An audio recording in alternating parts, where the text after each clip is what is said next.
Bismillahirrahmanirrahim. Nahmaduhu wa nusalli ala Rasulil Kareem. I think we done a bit about um, so far. We started to give an introduction to Hazrat Usman.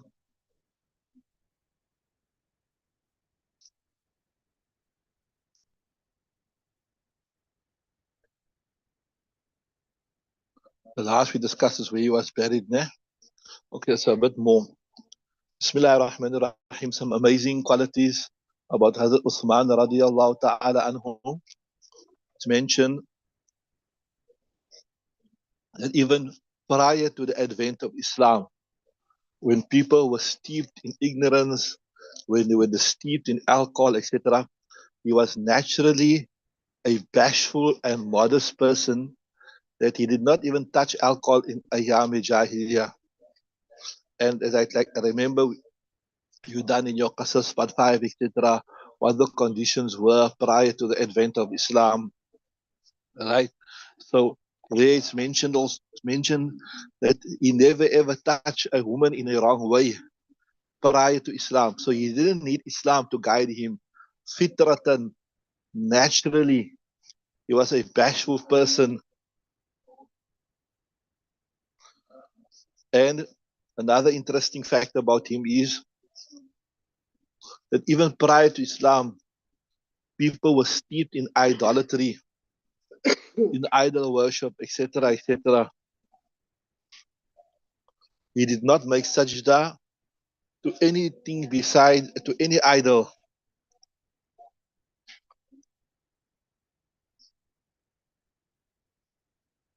And it was mentioned about him that he was such a naturally a bashful person that when he would remove to his clothes to bath or to wash himself, he would first bend himself and conceal himself, and then he would remove his clothes.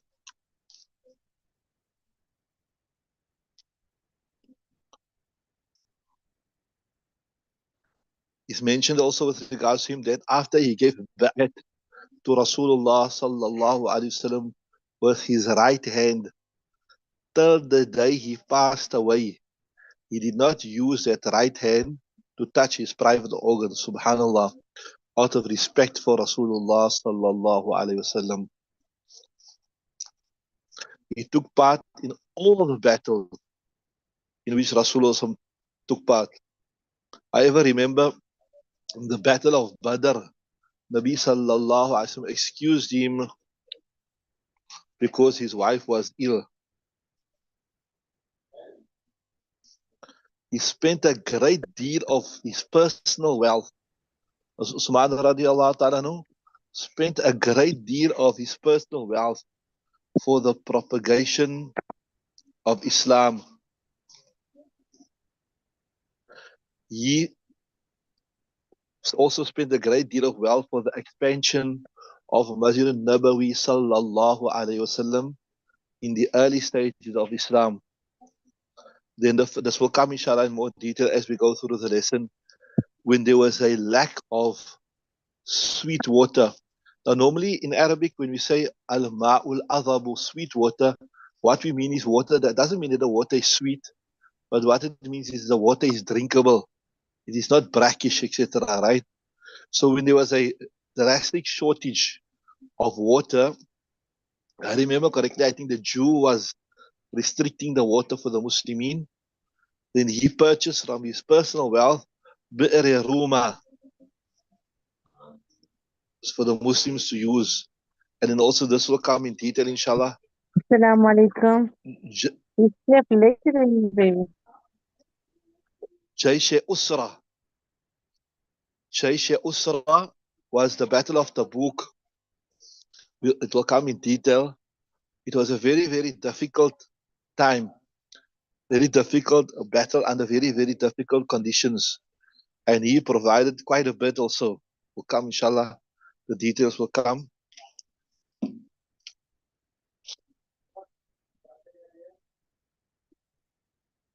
So he spent a great deal of his personal wealth in the path of Allah Ta'ala. And then we know after the demise of Umar radiallahu ta'ala anhu, we did this in detail, remember, in Aqidatul Tahawiyah, how he was elected the Khalifa, remember? That they made that 5 people were elected, and from amongst them, they had to choose each other, and then 2 opted out, etc., etc. Remember, can you remember? We done this in Aqidatul Tahawiyah, right? So that is how he became the Khalifa. So also, in his time, with the grace of Allah Ta'ala, the remaining of the Persian areas were brought under Islam, and he took Islam to Africa as well. So the first time Islam had reached Africa, so there were many great epic battles that took place in his Khilafat.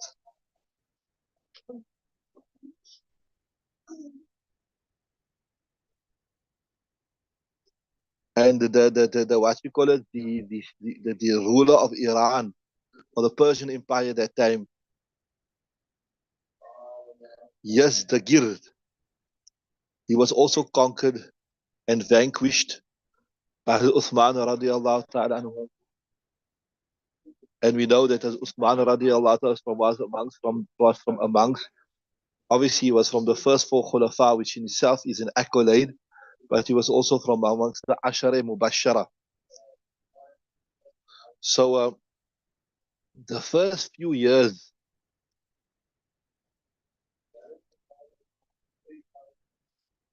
right, the first few years, or I can say maybe the first 6 years of his Khilafat was very comfortable, was without any problems, right?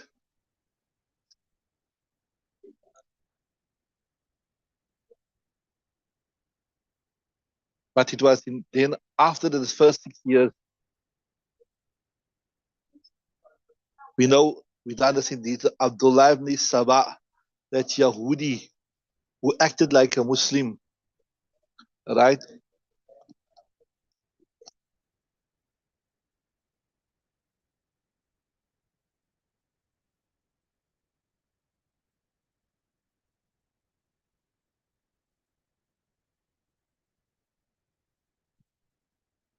Right? Uh, he he started his fitna. We'll do a bit of more detail in this. He went from area to area to stir up fitna against Uthman radiallahu ta'ala anhum.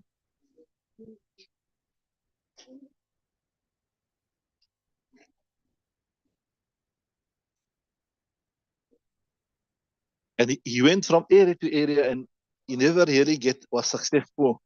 The place where he became successful was in Egypt. This is where they took him serious, so to say. And then he came with this group from Egypt to Medina. And this is where they made muhasara. They laid siege to his house for over 40 days.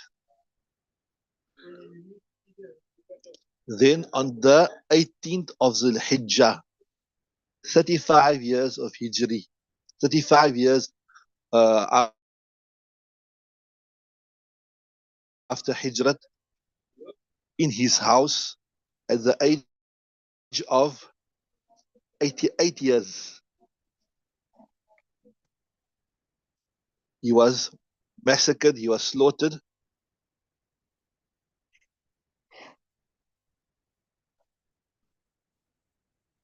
And as I said, from that time, that was the beginning of the fitna in this ummah. From that time till now, this ummah never recover. Because remember, we told you that the Khilafat of Hazrat Abu Bakr was of great stability. You know, he brought the reneging tribes under control. So he done the difficult work.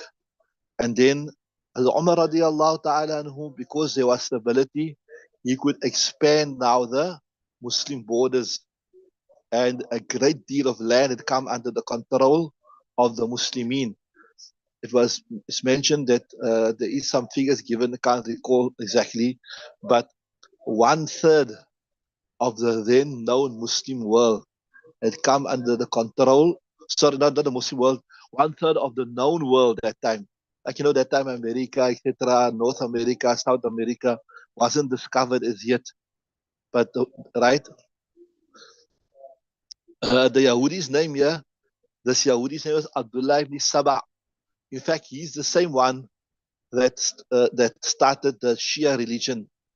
He politicized the Khilafat of Abu Bakr and as Umar, and he said that they're not supposed to be the Khalifas, as Ali supposed to be the Khalifa, and that's how he created this fitna in the Ummah.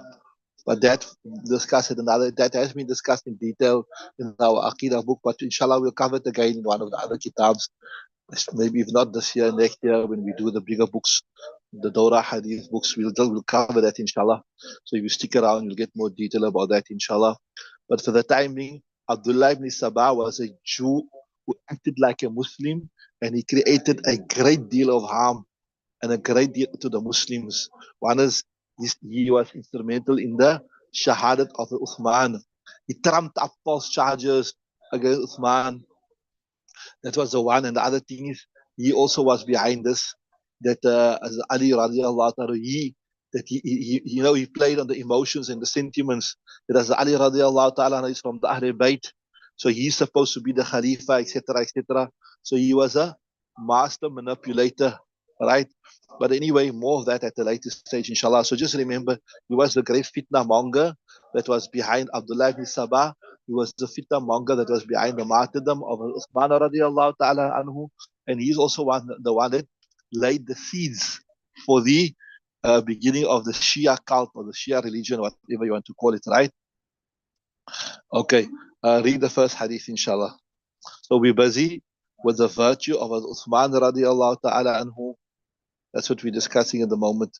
Bismillah, tafaddal, read the first hadith.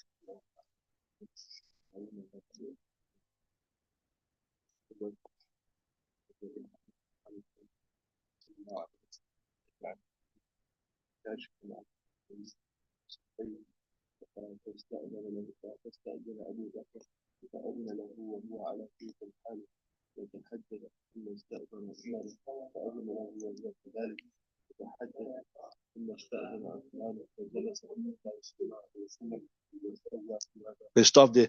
Bismillahir Rahmanir Rahim. وأنا عائشة narrate the authority of Aisha Siddiqa radiallahu ta'ala anha. قالت, she says, كان رسول الله صلى الله عليه وسلم. Again, just a reminder, whenever we mention the name of Rasulullah sallallahu alaihi wasallam, I'd like you all to say sallallahu alaihi wasallam, inshallah, get the barakat and the reward of that, even those that are online, right? كان رسول الله صلى الله عليه وسلم مضطجعا في بيته. Once Rasulullah sallallahu alaihi wasallam was reclining, he was resting in his house, كاشفا عن فخذيه, and كاشفا is a hal, right? كشف يكشف كاشف كاشفا عن فخذيه, open from his thighs, or ساقيه, or it was either his shins that were open. So there's a shak rawi. The rawi is not exactly sure what was exposed here. Was the thighs exposed or was the shins exposed? فاستأذن أبو بكر, as Abu Bakr sought permission to enter into the presence. فأذن له, he permitted him. وهو على تلك الحال, and then he remained in that condition. Rasulullah sallallahu alaihi wasallam remained in that condition. He didn't change, right? Right. فتحدث, he spoke as Abu Bakr. ثم استأذن عمر, then Umar رضي الله تعالى عنه sought permission. فأذن له, he permitted for him. وهو كذلك, and النبي صلى الله عليه وسلم remained in that relaxed position. That's وهو كذلك, right? فتحدث, he spoke. ثم استأذن عثمان, then as Uthman radiallahu ta'ala ended, right? Carry on.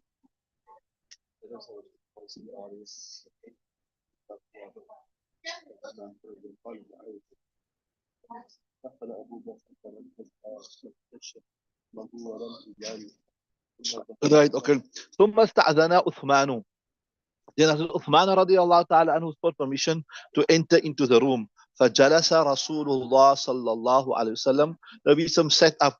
وَسَوَّى ثِيَابَهُ, and he makes like, look, you come and make my kurta like this, straight like that, right? وَسَوَّى ثِيَابَهُ, he straightened his cloth.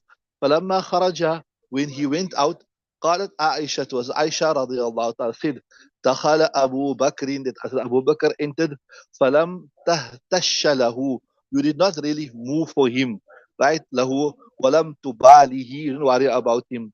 ثم دخل عمر, then as Umar رضي الله تعالى entered, فلم تهتش, you didn't really move له ولم تبالي, you didn't worry about him.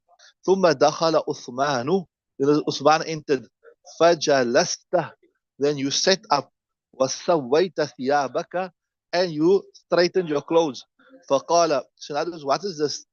The senior Sahaba, as Abu Bakr, Umar, your father-in-laws, they came, and you just continued in your relaxed position. You didn't really worry about him.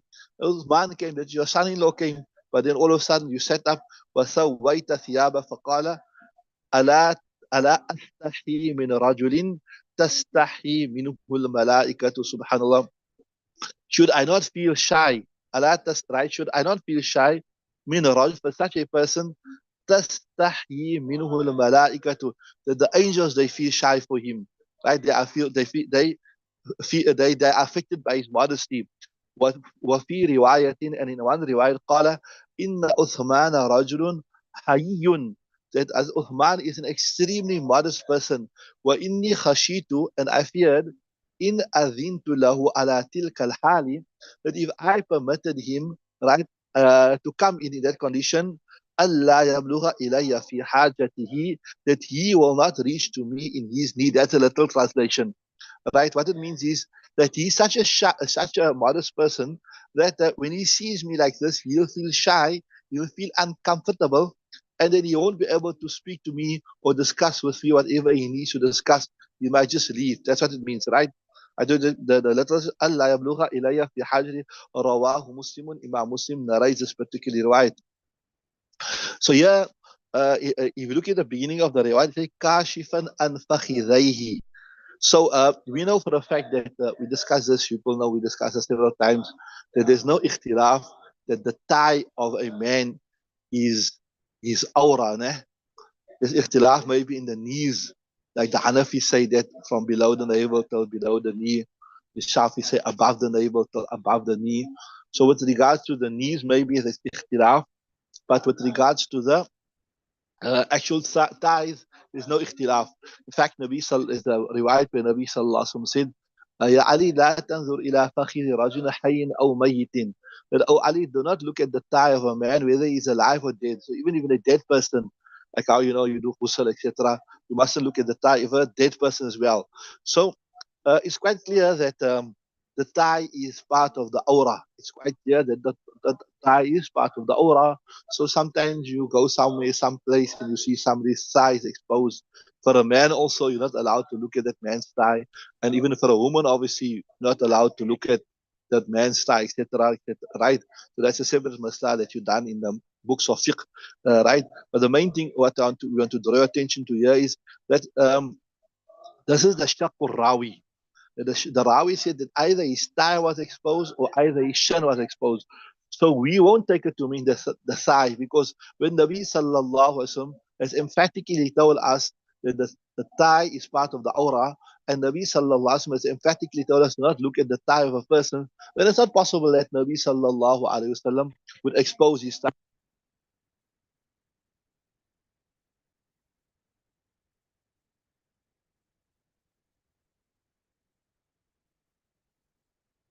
Right.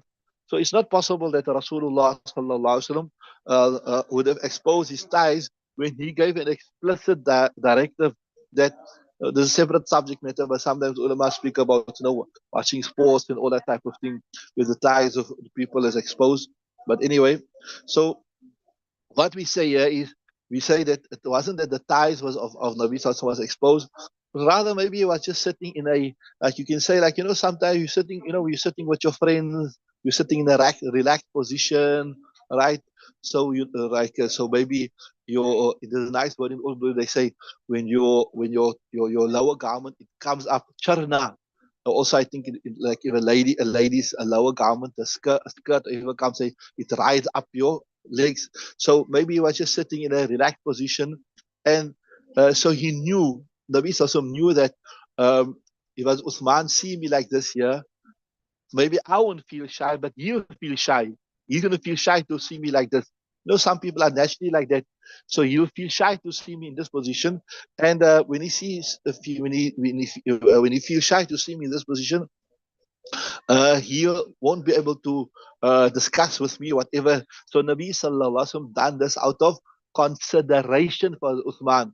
So this shows you, remember there's a hadith we done before here, this just was in our last meeting, that when Nabi Sallallahu Alaihi Wasallam entered the masjid, then Sahaba Ikram wouldn't have the, well, maybe I won't say audacity, but they wouldn't be brave enough to look straight into the face of Rasulullah Sallallahu Alaihi Wasallam. The only people that would look into the face of Rasulullah was as the Abu Bakr, as the Umar radiallahu ta'ala anhu. You'd look at them and the Rasulullah sallallahu alaihi wasallam would turn, look at them, and they would smile at each other. Remember? So this shows you that with as Abu Bakr and as Umar radiallahu ta'ala anhu, Nabi sallallahu alaihi wasallam had a more informal relationship, right? They were there with him from the beginning, and as Uthman radiallahu ta'ala had more like, because in, considering his temperament, he had a very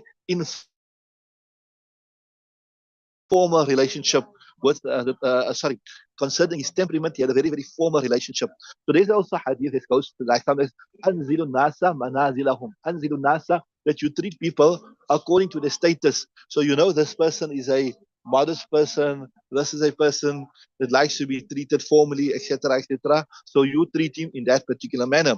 So this shows you, obviously, because it's quite obvious, that shows you the status of man, and how Nabi Sallallahu Alaihi Wasallam respected his sentiments, how Nabi Sallallahu Alaihi Wasallam respected his feelings, etc. So that is the relevance of this hadith is quite obvious. Just some tahqiq on the words. Tahtasha means lam tataharrak li ajlihi. So once Abu Bakr entered, as Umar entered, Nabi Sallallahu Alaihi Wasallam didn't really stir. He didn't move, right? He just continued because he knew that I've got the informal relationship with these two, and they won't be inconvenienced by me sitting in such an informal way.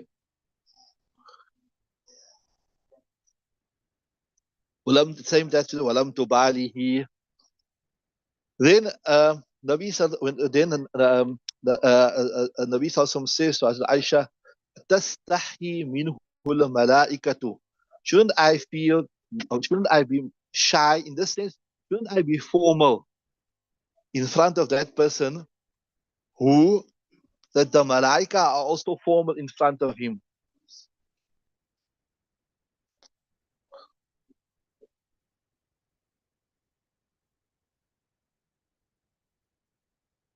It's mentioned that there's an incident also, I don't know the strength of this riwayat, but once the lower garment of Uthman, not the lower garment, the upper garment of Uthman radiallahu ta'ala, his chest was exposed. And then the angels, when they saw this, they moved away. So Nabi Sallallahu Alaihi Wasallam told us, Uthman, that close your chest. The angels are moving away from us because your chest is open. So from this you see that that the angels, just change the page, right? They will also treat you like according to your temperament. If you are a modest person, etc., etc., they will treat you in that particular manner.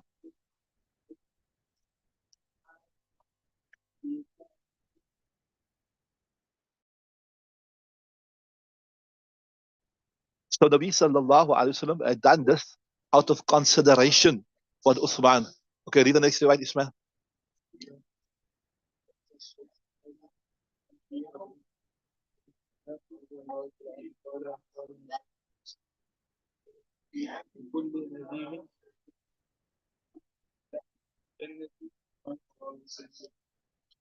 بسم الله الرحمن الرحيم. وأن طلحة بن أو أن طلحة بن عبيد الله رأيتنا أثارتي طلحة بن عبيد الله قال رسول الله صلى الله عليه وسلم لكل نبي رفيق, that every Nabi has a very very close companion. ورفيق يعني في الجنة عثمان, and my close companion in Jannat is Uthman radiallahu ta'ala anhu. رواه الترمذي, Imam Tirmidhi narrates this particular riwayat, ورواه ابن ماجة, and Ibn Majah also narrates this particular riwayat. But Ibn Majah's riwayat عن أبي هريرة from Abu Hurairah, وقال الترمذي, Imam Tirmidhi, هذا حديث غريب, this is a غريب hadith, وليس إسناده بالقوي, his isnad is not very very strong, وهو منقطع, there's a break in the sanad, but that doesn't really matter. We discussed it several times. If a hadith about the fazilat, and it doesn't have to be the highest grade.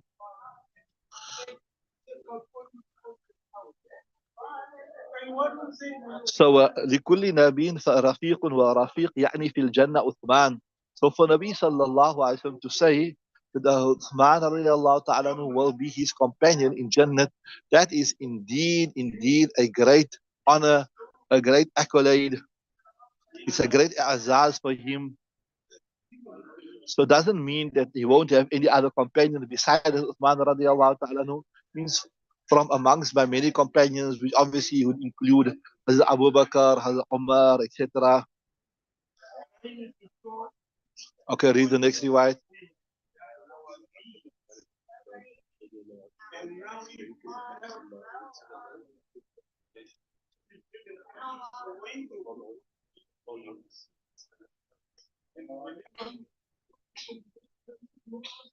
Okay, stop there. Bismillah ar-Rahman ar-Rahim. وعن عبد الرحمن بن خباب, narrating the authority of Abd al-Rahman ibn Khabbab, قال شهدت النبي صلى الله عليه وسلم, once I witnessed Nabi sallallahu alaihi wasallam, وهو يحث على جيش الأسرة, whilst he was encouraging, right, the hidden word here is the hidden ibarat, he was encouraging assistance upon ala jaysh al-usrati, for the army of Usra. So at the time of the book, just we'll do this a bit more here. It was going to be a very very long difficult battle in the hot months, and the book was very far, right? If you are to the, just for your information, okay, we'll do this just now. The book is more or less to the north of Arabia, where Jordan is, right? So so that this is that famous incident which happened also, where Rasulullah sallallahu alaihi wasallam, you travel through, through Al Ula, which is now today Al Ula, that place, that city, etc. Where the Qawm of Aadiel Thamud was destroyed, etc. And he said, we must hasten through this place. It was on that same journey, right? That the Muslims let us hasten through here, right? وَيَحُثُّ عَلَى جَيْشِ الْأُسْرَةِ فَقَامَ عُثْمَانُ وَزُمَاسُ فَقَالَ يَا رَسُولَ اللَّهِ عَلَيَّ مِئَةُ بَعِيرٍ بِأَحْلَاسِهَا وَأَقْتَابِهَا. Ya Rasulullah, I pledge for this battle 100 camels. Subhanallah. A camel is like a vehicle today. So it's like, I say, imagine I'm giving 100 vehicles, right? بأحلاسها, we done this word. Remember in Kitab al-Fitan, hills. Hills normally refer to something that stick to the ground. And in this context here, hills means like, you get the blanket. What's the right word now? It comes under the saddle. The saddle blanket, right? وأقتابها, الأقتابها means like the saddle and everything that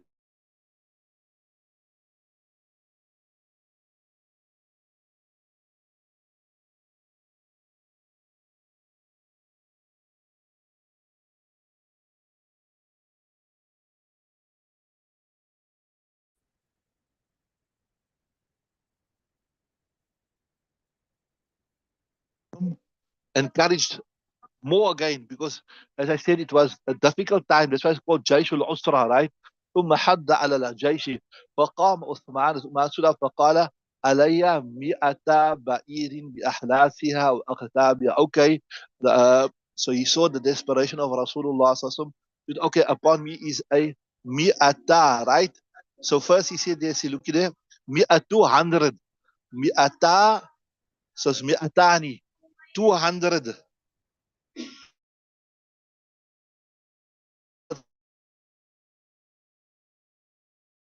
With its the saddle blankets and the saddle and everything come with it fi sabila in the path of Allah Ta'ala. ثم حض على الجيش. But still the army was severely in need. There was a paucity of resources. So ثم حض على الجيش, he encouraged again. فقام عثمان, وعثمان stood up and said, علي 300 بعير بأحلاسها وأقتابها, upon me will be 300 camels with its saddle blankets and its complete saddles, etc. in the path of Allah Ta'ala. Right? فَأَنَا رَأَيْتُ رَسُولَ اللَّهِ صلى الله عليه وسلم ينزل على المنبر. So the Sahabi Abdul Rahman says, I saw Rasulullah sallallahu alaihi wasallam coming down from the minbar, and he was saying, وَهُوَ يَقُولُ مَا عَلَى الْأُثْمَانِ مَا عَمِلَ بَعْدَ هَذِهِ ما على العثمانِ ما على عثمان ما عمل بعد هذه. Remember, I told you in Arabic when you say ala means against, right? And li means in favor for. So what does this mean? Just keep that in mind. Maybe the online people can help us. They can tell us what does this mean now. Just I gave you a clip. I give you a clue. يقول ما على عثمان ما عمل بعد هذه. ما على عثمان ما عمل بعد هذه. What does it translate as? It's pretty simple. Just remember this. Ma ala Uthman. Okay, I'll give you another clue also. Ma amila ba'da hadhi is the fa'il. Now it's simple. Now you must get it. Right? So ma amila ba'da hadhi is the fa'il, and ala means against. Work it out. Pretty simple. Ismail, what does it mean? Come, the online people can tell us what it means. Take ma amila ba'da hadhi to be the fa'il, right? And ala means against. Yes. I gave you all the clues, so it's pretty simple.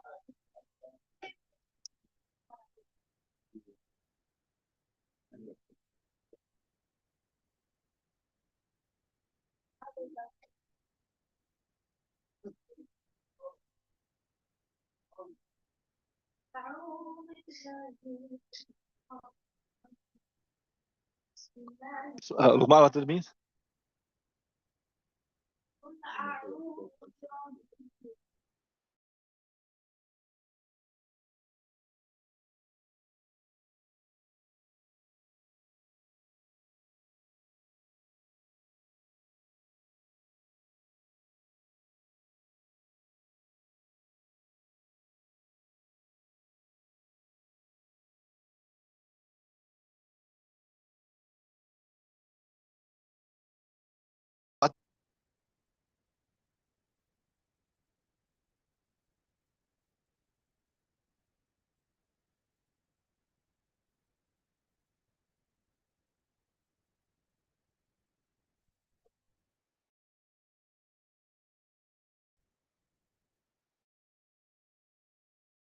Yes, thus Uthman will be protected against the fire in the year after. That is also correct. That what you're saying there is correct, but that is the understood meaning. That is one of the explanations. So look nicely at the Ibarat. I want you to look nicely. See here. I tell you, ma amila ba'da hadhihi is the fire. So whatever he does after this, ma al Uthman will not be against him. You understood that? You understood that? So whatever he do after this, whatever Uthman radiallahu ta'ala do after this year, it will not harm him in any way. You understand what I'm saying? Oh, you got that, Ismail? See there. Ma amila ba'da hadhihi is the fa'il. Ma amila ba'da hadhihi. So what he does after this, ma ala Uthman will not be against him. Right? So again, so in other words, Nabi sallallahu alaihi wasallam was so happy that at this time of, when somebody assists you when you're really in need, when you're really down and out, and you need the support, and somebody gives you the support, then you're forever indebted to that person. You are forever indebted to that person, right? Just check if you're on the right page. You want to know if you're on the right page. So, Uthman radiallahu ta'ala who came to the assistance of the Muslims when the Muslims were really in need. Are you with me? So Nabi was so happy. He said, right? Like I told you, ma ala Uthman, ma ala Uthmana, ma amila ba'da hadi. That whatever Uthman does after this, ma ala Uthman, it will not be against him, it will not be held against him, right? Ma ala Uthman, ma amila ba'da hadihi, right? Rawahu Tirmidhi. So the literal meaning, if you look at the literal meaning, is this here. That look here, no matter what has Uthman does now, that even if he does, I'm just giving you the literal meaning, right? But we'll discuss the understood meaning just now. No matter what he does, he could do even something wrong. it will not affect him because of his great magnanimous contribution that he made to the deen of Islam at this point in time. I understood what I'm saying. That is the literal translation. Everyone got that. So in other words, even if he doesn't do any good after this, even if he doesn't do any good, or even if he does any wrong after this, it will not affect him. That is the literal translation. But what it really means, we'll discuss this now, right? I told you, Jaish, just look at a few difficult words in the right in the kitab there, or in the hadith. يحث على جيش الأسرة. I told you, Jaish al-Usra was uh, Usra means, like in the Quran, this word also come from فَإِنَّ مَعَ الْأُسْرِ يُسْرًا فَإِنَّ مَعَ الْأُسْرِ يُسْرًا فَإِنَّ مَعَ الْأُسْرِ يُسْرًا. With every difficulty comes ease, right? So this was the battle of Tabuk. The journey alone, that's why if you look at the map, you must see, you look at from Medina up, right up, the book was up in the north, close to Jordan side. It would be a month's journey. And it was in the summer season. And at the same time, it was the time of the harvesting of the crops. So Sahaba Ikram that planted the plant, or rather they're waiting for the trees to bear their fruit, etc. And this was what we call as Nafiri Am. What is Nafiri Am? Nafiri Am is when the general call is made for everyone to respond, right? And the army was about 30,000 people.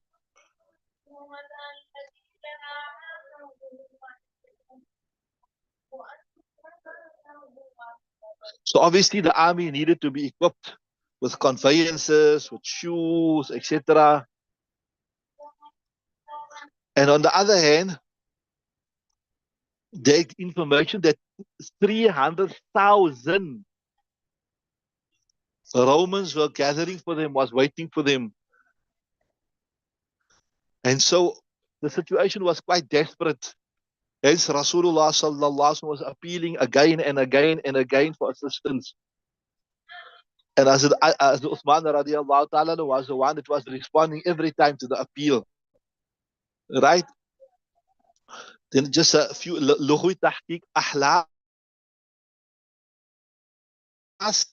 is a jam of hailstone. Remember we done this word in Kitab al-Fitn, Fitnatul Ahlas. Remember the fitna of the carpet, where the fitna will be so severe that people will have to remain in their homes, like how the underfelt of their homes, right? I thought it referred to normally to the blanket, the saddle blanket that comes under the sandal, right? Aqtabun of Jama Qatibun. That means all the what you call in the English, what you say, the accessories that comes with the camel, right? And I told you normally Allah means I take it upon myself. So when Umar radiallahu saying alayya mi'atu ba'irin, I take it upon myself, I will provide so many camels, etc., etc., right?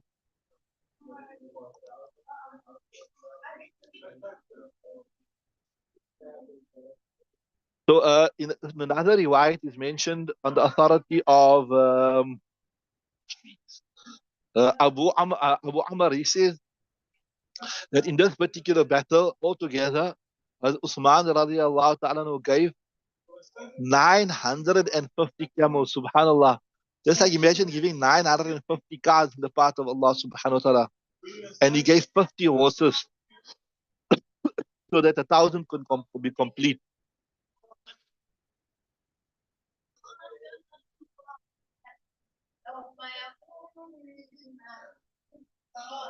So coming back to this ibarat which I told you, we said that upon there's nothing but harm as Uthman after this magnanimous contribution.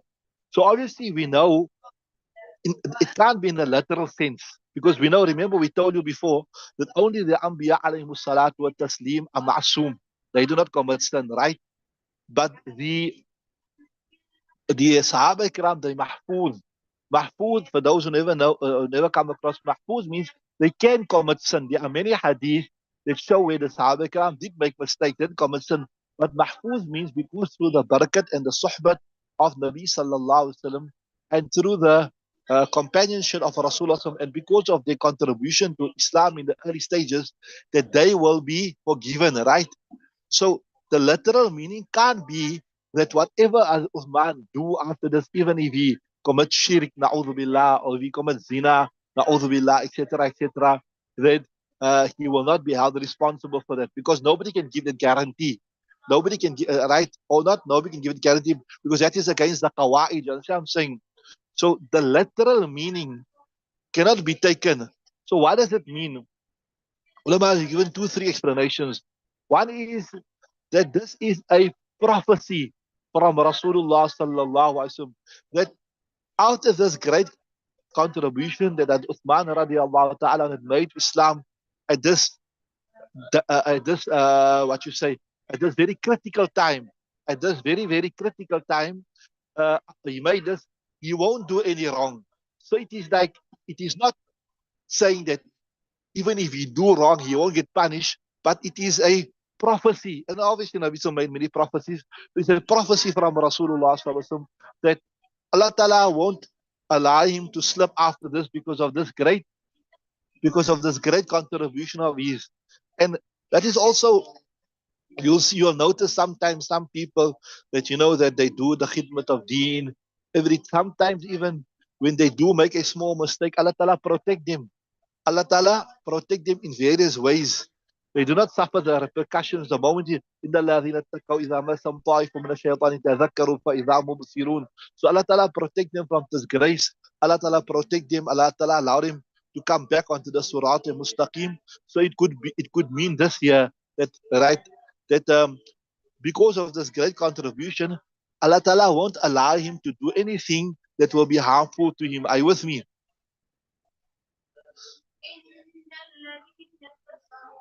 That's the one explanation. Another explanation is this, that after this great contribution, if besides the fara'is, Uthman radiallahu ta'ala doesn't do any other nafil, then this nafil that he done now, that this assistance he rendered at this critical time, it is enough for the rest of his life. So after this, if he just does the fara'is and he stays away from the muharramat, then he's safe because he's rendered a contribution at a very, very critical time.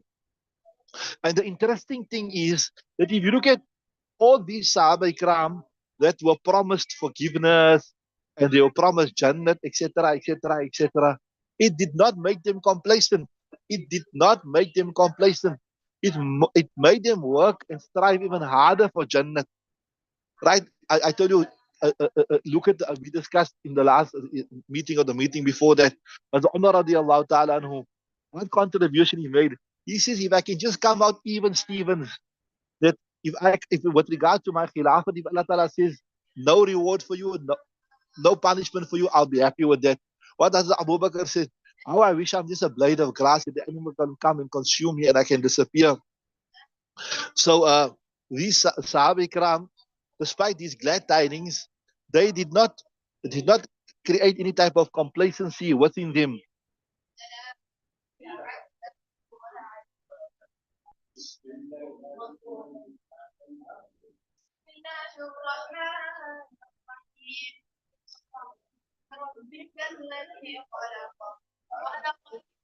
So here the author is going into some technical discussion that there was a person in India by the name of Abul Ala al-Mawdudi, and he wrote that book, Al-Khilafatu al-Muluk.